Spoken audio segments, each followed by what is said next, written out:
My first guest on the show today, Etinosa Idemudia, a Nigerian actress, social media influencer, and a filmmaker. Now, she's known for several roles, and most importantly, she's done movies such as Akube in the Rock original series, Blood of Inogie, in which she won the Best Actress in a TV Series. This was at the Hollywood and African Prestigious Awards, so it's a pretty big deal to have her on the show today. She's evolved from being just a face behind the screen, another member of a cast, to being her own producer, and has delved into the production space. And she joins me now on Arise 360. Etinosa, I'm so delighted that you could join us. It's great to have you on the show. How are you doing?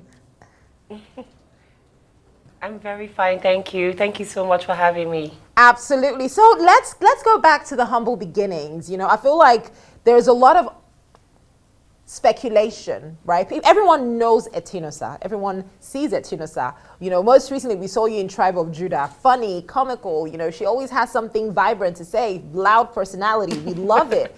But how many people really know who she is? So let's take it back to the beginning.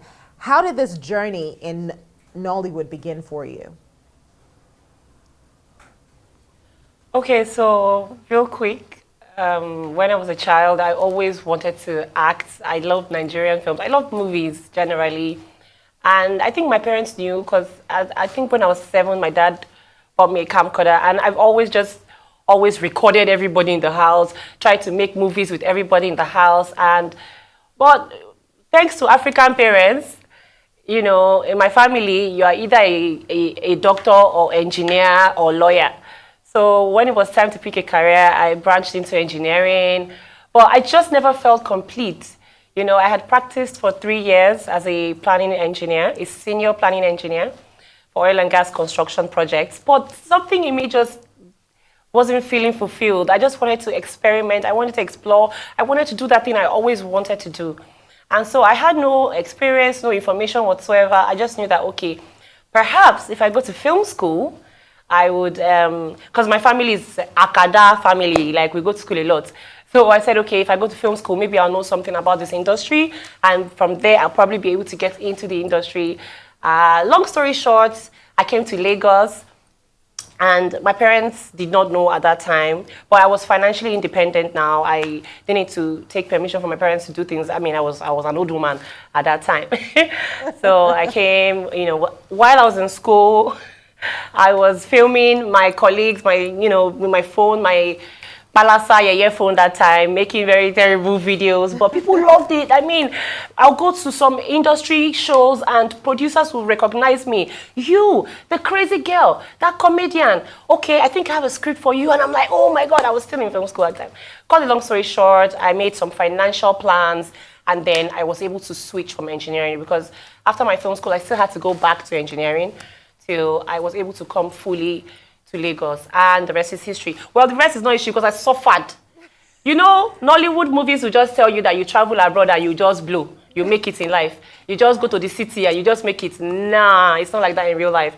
I went through a whole lot, ranging from, you know, the normal sexual harassment to the normal late night security issues to, I don't know you, you're not big enough, you can't sell my film, so just get out, I'll pick a bigger actress. Sorry, who are you again?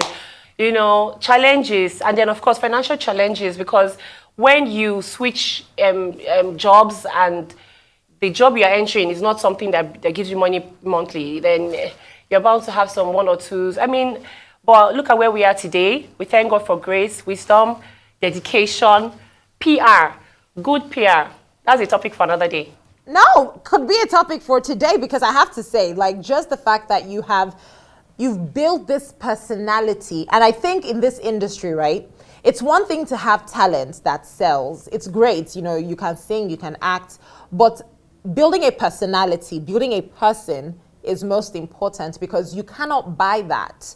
There's no value you can put on it. It's on your own terms. Your personality would even sell your talent for you, you know? So I think in your own case, it's beyond just now having talent. You've built this personality around who you are, which is why I would like you to just touch some more on what you said about PR, because it seems like you do a lot. Apart from acting, you speak on topical issues, you do comedy. So put it into perspective for us. What was the strategy for you? And at what point did you devise this strategy that got you to where you are now? Because you speak so well. I mean, I'm like, Etinosa, I know they speak pidgin for you. Eh? What do you mean? So give it context. Okay. Okay, so let me start from when I was doing skits. I know how to do a very good Benin accent impression because while I was in secondary school, we always used to, practice it and have a laugh. So I was doing my Benin accent and doing funny things for people to be happy. So first it started from passion. And then my first endorsement deal, I was like, wait, there's money in this thing. Oh, maybe I should start refining it. Maybe I should start packaging it. Maybe I should, and then there was Nollywood. I really wanted to just be a normal actor. And then there's that. And I would say, even if you have talent, like you already said, you need promotions. People need to know that you exist. You need to be visible. So the skits helped me to be visible. And then when I realized that these skits made me visible, I continued. I did more skits. I did better skits. And then apart from just the visibility, another branch opened up for me. It's called, it's kind of like it's publicity stunts branch. Well, that one was a gift and a curse because there were stunts that I did that till tomorrow, if I don't tell you that that thing was fake, you'll never know.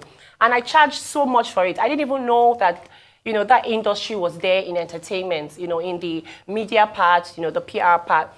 And then there were times also, which I know the people already know, no need to revisit that.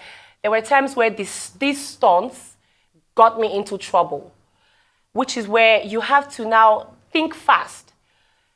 People say there's nothing like a bad publicity. All publicity is publicity, but it's not really true. The ability of you to change a bad publicity to your favor, or should I say, turn it around in your favor, makes you a very, very good PR expert. And if you can't think that way, then employ a PR expert because it takes the grace of God not to, make a mistake when you're in the public eye. It takes the grace of God to remain 100 drama-free, problem-free, especially when you're even expressive like me, when you just talk and say your mind, because sometimes you need to read the room. It's not everything that you see, you must say. And then I had to learn that later in life as I grew in the industry, because remember, I had no manual when I came in. So I kind of learned on my life experiences. But I always knew that image branding is very important. And so every time, these things happen, I constantly try to turn it around and improve. We just keep improving, And no matter how good your work is, someone needs to know that this work is there. So PR. There are people that I've come to meet in the industry, people that I met or probably even watched while I was growing up, or maybe people that I saw when I just came in, that now, by the grace of God, I would say, I've experienced a bit more than them. And, I think I owe it to PR. No, not trying to shade anyone, but some actors, some of my colleagues are very lazy about media. You hear things like, oh, I don't want to post on my page too much. I don't want to do photo shoots. That thing is for lazy actors doing photo shoots. That's fake life. Oh, I don't want to do lifestyle shoots. I don't want to... why would I do a news article on myself? No, that's chasing clout. I don't want to chase clout. Chase clout. Clout is good. You need to even know the definition of clout, first of all, before you begin to insult people who chase clout. Chase it. Every business, apart from entertainment, every business needs clout. Do you know how expensive clout is? To get fame, to be heard, to be noticed, to be visible. Do you know how expensive it is? Fight for it. If you can get it for free, fight for it. So, and I think that's what has really helped me so far. Okay. Yeah. But I also think there's a part where there's the misconception, because a lot of the Nollywood in itself, first of all, is doused in a lot of controversy. So on one hand, especially for the females, you're between a rock and a hard place where you want to do your work, but at the same time, you also don't want to do too much. So they don't say, all this Nollywood actress is safe. Last, what is she acting? Because realistically, that's one of the biggest challenges that female actors are facing right now. On social media, everybody's just saying, all these Nollywood actors, we are still waiting to see your films, all these ones that are driving car. You are every day you're launching a new, you know, a new trip. Which Nollywood are you acting? So how do you juxtapose those type of comments with the fact that I'm just a lady with talent who's trying to move forward? Oh, okay. So, in still coming back to the PR thing, you're advertising your works. You're putting your work out there, showing those people that this is what I do. There's no one, I dare say with all the boldness in me, that there is no one in this, let me say Nigeria, that has not seen me in a movie. Because apart from the standard of films I feature in, apart from that, I also do my own personal, you know, I carry my films on my head. Every work, every project I'm involved in, you know, I put it on my head like, so you can't say, oh, what kind of film are you doing? Who is she anyway? I've never seen her in a movie. You probably live under a rock, or you probably have no access to television or print media or any type of media if you don't know who I am or you've never seen me before. So we also talk about our works. And then let me branch off a bit and talk about my current life's purpose, my current ministry. So I come from a very churchy background. My late dad and my mom have a ministry, you know, a Christian ministry, you know, where my mom is Mommy Gio. And she always tells me that, oh, we have the gift of ministry in us as children. It's like, yeah, I do have the gift of ministry, but not to climb the altar, the pulpit, but through my films. I want to use my films to minister to people. I want to use my films to make a difference. I want to tell stories. It's what I've always wanted to do since I was a child. Meaningful stories. Stories that change lives. And if you check all the films I featured in, let's even leave the films I featured in because those films are for people. If you check the films I have produced, which is why I'm very big on production right now. If you check the films that I have produced, there's always a strong moral lesson. There's always something to take home. You're getting entertained, but that's not all. It doesn't stop at just comedy. It doesn't stop at just the beautiful actors or the beautiful shots.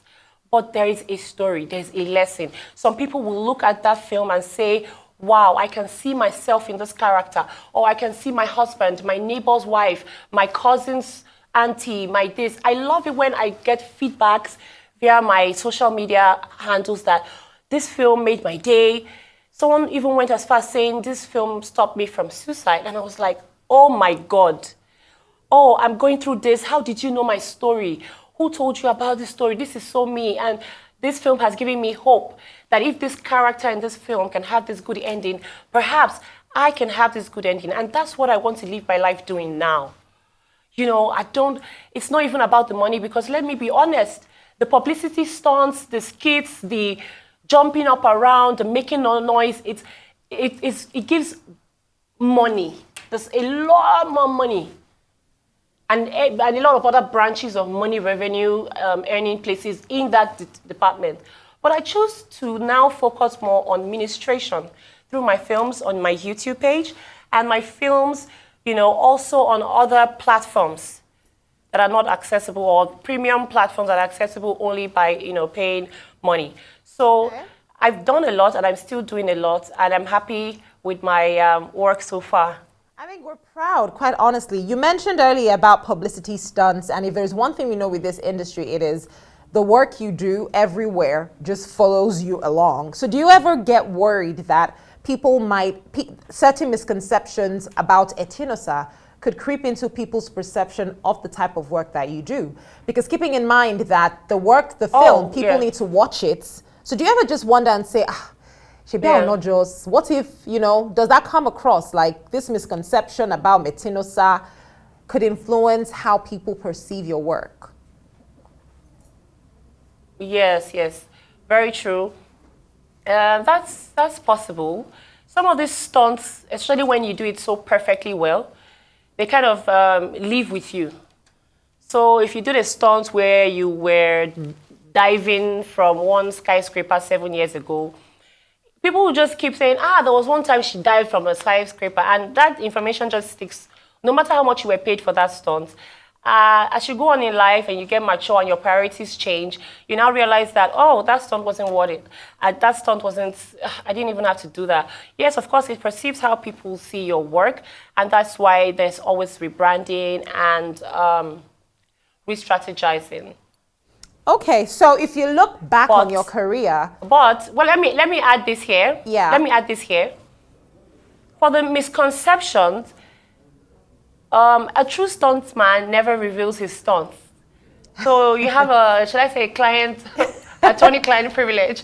You can't. It's very unprofessional as a stunts person, as a stunts influencer. Let me put it that way. To some years later come out and say, oh, this was a stunt, this person paid me. Remember when this celebrity did this, it was a lie, it was a stunt, all of us planned, it was a media stunt. No, you can't reveal your stunt. So even if there are misconceptions along the way, with time, the people who have these misconceptions will see more reasons to understand you better, to know you better, and appreciate your work better. So I don't bother myself about the misconceptions, because in life, there will always be misconceptions, really. Now, let me give you an instance, for instance. If I said, if you could, because as a talent, right, or as a creative, track record and who you are just speaks to every single thing that we do. So if I said, if there's one thing in your career that you look back on today and you're like, if I could change this one moment, because we all have that. Because like you spoke extensively about growing up. This one moment in my career, if I could change this, speaking to who you are now, like you said, ministry is a big deal for you. And that's what you want to do with your films. So if there's one thing that you could change, because we don't know which one is a stunt, and we don't know which one is real, because like you said, a true stuntman cannot reveal his stunt. So you don't know which is a stunt and which is real. The less you see. Exactly. So if there's one thing that you look back on and you're like, this stunt or this thing, real or not, was a little too far, what would it be? Well, I would say I'm a very spiritual person, and I believe in destiny. I think every step I have taken has led me to my destiny. So I don't really think I will be changing anything particularly. I would say these are the steps that were predestined by my maker. These were the steps, let's just say the steps that would bring me to where I am. So everything happened for a reason, and it was a learning curve, it was a learning process. So I didn't want to, there's a step by step, no jumping. I don't want to jump the gun of learning. I don't want to jump my learning phase and just change things, no. I'm a product of what I've learned, a product of my experience. Over these very few years I've been in the industry, few amazing years, and yeah, I will be a better mentor because I've experienced these things.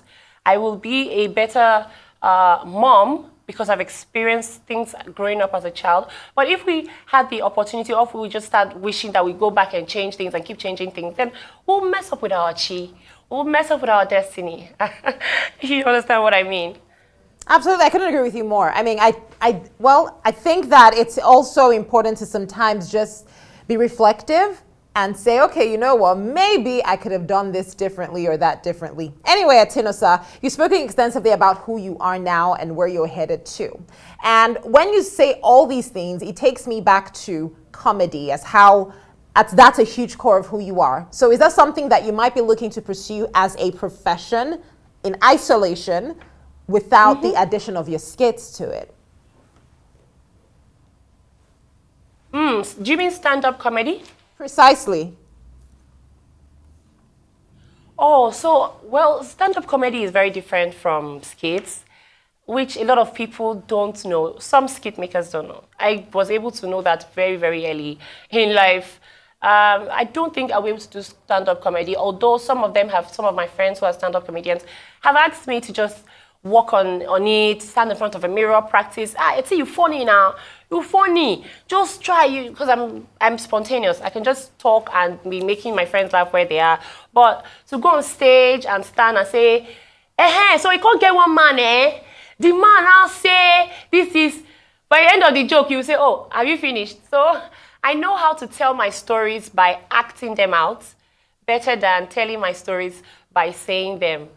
So I don't think I'm going to be venturing into stand-up comedy anytime soon. I'll just stick to my skits and then comic movies, full movies.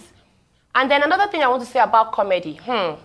When I was coming up, I missed that gist while I was talking about my, rise in the industry.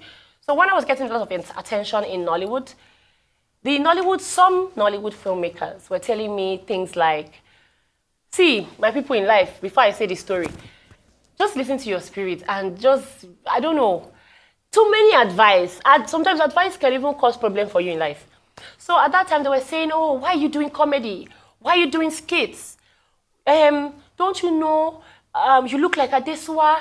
Come and be doing roles like Adesua. You need to be packaged. You need to behave well. That time I was doing that, my Benin accent, this thing. Why would you, so you speak English, oh my God, you're a graduate? You went abroad for your postgraduate? Oh, wow. You mean you're not Raz? Why are you doing Raz things? Why are you doing comedy? You're too fine to do comedy. I'm like, say comedy now for what people I don't understand. Then they mention some female, comedy people that you see, it fit them. But you need to start doing, photo shoots, start packaging, be doing like a chick, stop doing mumu, don't mumu yourself, that is not your brand. And so that caused a lot of confusion and confliction in my head back then, trying to figure out, okay, should I do, package, look at me now, all speaking English, or should I go to this interview and do, hey, my people, wait till they happen, you're good, yeah. So that was another issue. I'm talking about this story because you took me back to comedy and, if I wanted to pursue comedy. So I stopped for a while. I said, I'm not going to do skits again. I'm going to just be doing serious Nollywood. I would even have some of my colleagues at that time who I want to put in my skits. They'll tell me, no, I beg, I want to be a serious actor.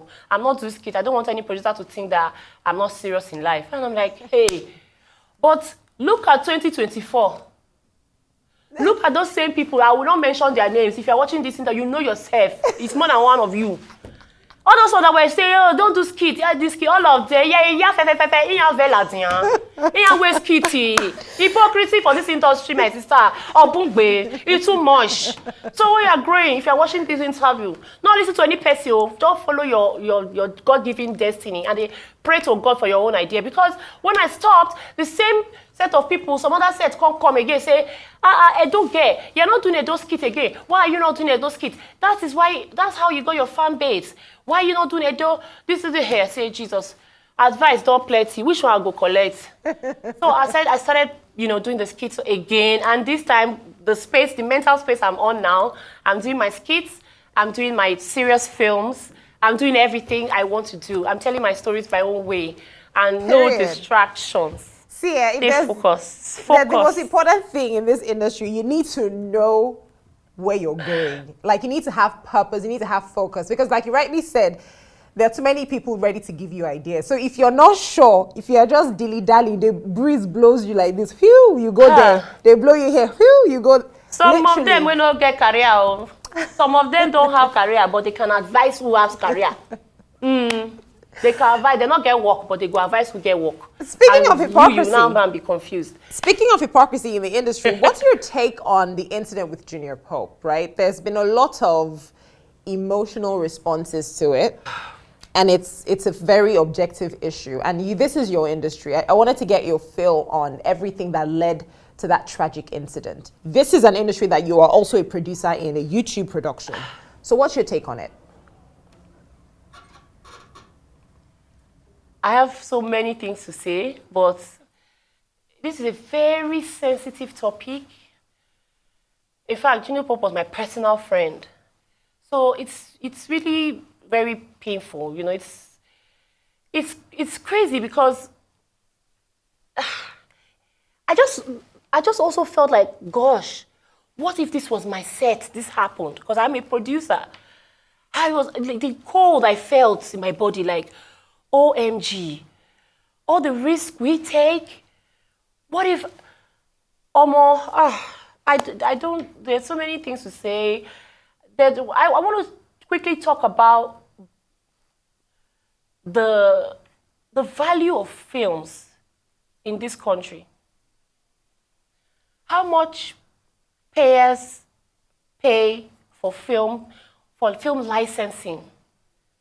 A film that you have shot with millions of naira, you hear some very, very repulsive offers that, oh, let me pay this amount of money so that I can, own rights to your film, so X and X rights to your film. And then some producers accept such deals.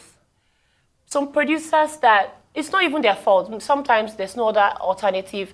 There's no other way to, they don't know other ways to distribute their content. And everybody who has made a film wants everybody else to see the film. So out of, let me say, desperation, you sell out. And the price or the value of films just keep going down because we Africans, we are the problem of ourselves. A big company can offer thousands of dollars for a particular film. Yeah. And the middleman will come and lie to the producer that, oh, this company offered this amount. And the producer will just say, okay. My sister. Esprit de comma. No one enter trouble for this industry. Not be this interview go put me for trouble, please. So now, the point I'm trying to make is, when that producer accepts that chicken change because of lack of options, the producer is forced to reduce his or her budget because every business person must make profit. Every one of us, we are all killing the industry. We're killing the industry. As at 8 years ago, the value of licensing was much better. And then some other people went behind the backs of producers to sell themselves short. Now, imagine a company wants to offer $10,000 for something, and then 3 other people from nowhere go secretly and say, "Don't worry, just give me $4,000." Yeah. But here's the thing, that company will not talk to the other man anymore. That's a problem. They will go back to, the thing, this canker-worm needs to be addressed in this industry so that we can value ourselves more, we can earn more, and we can improve quality. Yeah. Here's my thing, right? From everything you've said now, I'm pointing out there are like at least 3 issues I'm pointing out. One, and these are just 3 questions I'd love us to just answer in another, say, 5 minutes. I hope it's possible. That phrase, the kind of risk we take in this industry, I remember that period, everybody kept saying, the risk we take, the risk we take. What is this risk that we are taking to entertain people? And why are we taking this risk? Because Nollywood or filmmaking is not an emotional business. It's a money-making, it's a business. Meaning that for a business, there are regulations, there are laws, there are contracts. I had a lawyer on the show. In your contract, there's a health and safety clause. So when we say the risks we take in this industry, could you give it more context? Because you literally just said the exact same thing. That's on one hand. So let's tackle that. And then we'll go into the licensing issue, because then I need to understand, for these people, are there prerequisites before they collect a movie? So let's tackle the first issue first, and then we'll go to the next. Okay, the risk we take. So I would like to start from the statement you made about regulation. I can't really vouch for the regulation in the entertainment space compared to when I was an engineer. You understand? 1 second, please. So as I was saying, I can't really vouch for the regulation. Sometime in 2021, you could check it online because it made press. I made a public statement, which is why I said I stopped making public statements, because Nigeria, we don't like the truth. So I don't talk anymore. So I made a public statement 2021 about regulation, that we need to regulate the industry. We need to set a little more rules. For example, before you become a doctor, or let me use myself. Before I became an engineer, I went to school for 5 years. And there were some other courses I had to take, some certifications, some exams I had to write to be able to say I am a project engineer, I'm a planning engineer, I am this. I have to take some exams. And even during the course of our work, daily, there are some forms we have to fill for safety. There are some approvals we have to get before we go on site. There are things we have to do. That's regulation. There's a regulating body that can close down your company if you're not, if your QC is not in line with these regulations. That is a regulated industry, the industry I came from. But when I made the statement about Nollywood or the entertainment space being, a little regulated, so it can even profit us, the practitioners, some people said, I want to put a gate in front of Nollywood. Because I've entered Nollywood, because I've made it, I want to close the door for others. And that was so far from what I was saying, because there are a lot of people who are hiding under the guise of Nollywood, perpetrating a lot of things, a lot of unthinkable and unprintable things. And so, because there's no regulation, because it's difficult to really set safety standards and a lot of other standards, quality standards, and so on and so forth, because it's so difficult, the people do whatever they like. It will be nice for regulation. It will be very difficult to achieve it, given, the size of the industry right now. But I think every association, the Producers Association, the Actors Guild, and even the conglomerate of all these associations, we should start looking at how to, put some things in check, some regulations. Because to answer that your question, what are the risks? For example, we're going to shoot in a bush. Oh, maybe I want to run from one part of the bush. Somebody's supposed to chase me from the bush. Normally, ideally, if I want to make it, if I want to, compare it to engineering, somebody should check the bush first. There will be inspection of the bush. If fumigation is needed, if anything is needed, there's risk analysis, there's risk management, risk assessment, everything. And then even emergency response management. Okay, even after we have taken all the risk assessment, if anything happens on set, what will be our emergency response? All those things in another industry. But in our Nollywood, we just go there. We're all guilty. Me, I'm guilty. We will just pack ourselves, go there. Oh yeah, Etinosa, you will enter this bush now. Are you hearing me? So this is the blocking. Director is giving blocking. The man will pursue you. You will run out. We don't even know if there are snakes in that bush. It's just blood of Jesus we use to carry out our task. Sometimes it's 2 a.m. We are entering this bush to shoot witchcraft. Okay, like the series I won, best actress in series for the Hollywood Award, prestigious awards. There were times 2 a.m., 3 a.m. We were inside the forest, Ogba Zoo, thick forest. We were shooting. And they were just pleading the blood of Jesus. Say, make one thing no fly enter my life, or one thing no come and bite me, So those are the things that. And then there's also a time where you can see a DOP, for example, climb the ceiling of the top of a fence, because the person is trying to take one kind of wicked shot, there's no proper rigging for a car, like the DOP, someone wants to shoot a shot from a car. And instead of getting your proper car rig, you just tell the DOP, oh yeah, just hold the car, just carry the camera like that. You go feel achieve them. Don't worry, I will buy you one beer. Just hold them, just shoot her like that. The person will not risk their life to get that shot. So, we need to just do small. But then again, all these things cost money. So if you don't, some people have the school of thought that, okay, if you don't have the money to shoot it, don't shoot. If you don't have money to produce a film and secure all your cast and crew, don't shoot. But what about the people like us that have the money to do it? You think I want to use my money to do all of that, and then I don't make any returns because the market is messed up by people like whoever messed it up who is watching me right now? Etinosa, it's not even about the money. It's about... I feel like there's somebody out there that if you know yourself, you've upset Etinosa and she has a few things to say to you today. But quite honestly, I have to say that I'm so happy you explained what you just explained in the way that you did, because I, for one, was one of the people that would say, what risk, and why is this risk necessary?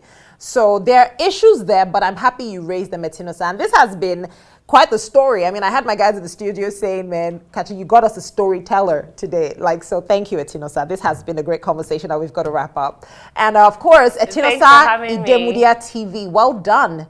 Girl, well done. Just keep doing it. Well done on all the work that you're doing. All right? Thank you so much. Absolutely. Yes, amazing content on Etinosa TV. Thank you. You need to watch and check it out. Comedy, drama, inspirational content, amazing actors, quality entertainment. Beautiful. And, Great having you on the show. I want to say something to people. Well, you know what we're going to do? Text me what you want to say right now. And if it's something that I've vetted and it's okay, I'll say it on your behalf. She gets. Thanks for joining me on the show. Thanks for joining me on the show.